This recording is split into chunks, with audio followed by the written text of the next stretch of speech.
2% వీళ్ళు ఈ రైతులు ఈ 29,000 రైతులు ప్రపోజ్ చేసిన వాళ్ళకి మీ సంస్థలో కనీసం 5 ఉద్యోగాలు ఇవ్వాలి అని ఏదన్నా ఒప్పందం ఉందా? ఒక్క దానికన్నా ఆ షరతు ఉందా? ఒక్క దాంతోనన్నా ఎంఓయూలో అది ఉందా? మరంటే ఇంకేంటి వాళ్ళకి ప్రయోజనం? వాళ్ళ కోట్ల ఆ రోజులు లక్షలు ఇవాళ కోట్లు విలువైనటువంటి భూమి తీసుకుని వాళ్ళు చివరికి వాళ్ళ భూమిలో బదులుగా వాళ్ళకి ఇచ్చేటటువంటి ప్లాట్ల కోసం నానా తిప్పలు పడాలా? ఇది దాన్ని ఏమంటారు? మానవతా హృదయంతో స్పందించాలి. ఇది సక్రమంగా చేయగలిగితే చంద్రబాబు నాయుడు దేవుడు. ఇది ఫెయిల్ అయిందంటే జగన్కి లైఫ్ ఇచ్చినట్టు అవుతుంది. తేల్చుకోవాల్సి.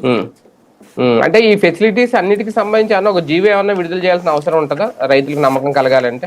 ఏమీ ఉండదు దాంట్లో. జీవోలతో దేనికి పనికిరాదు. పనికిరాదా? జీవో ఏం చేసుకొని ఇప్పుడు కూడా ఉంది ఇదివరకటి దాంట్లో కూడా ఉంది జీవో. జీవో అనేది ఏముంది? మళ్ళీ వచ్చే గవర్నమెంట్ అది కాదంటే అయిపోయా. సింపుల్. పనికిరాదు. కానీ రైతులు ఇలాగే భీష్మించి కూర్చుంటే ఏంటి సార్ పరిస్థితి? బలవంత సేకరణ ఏమైనా ఉంటుందా? చేయలేరు. సేకరణ చేస్తే 3 times ఇవ్వాలి.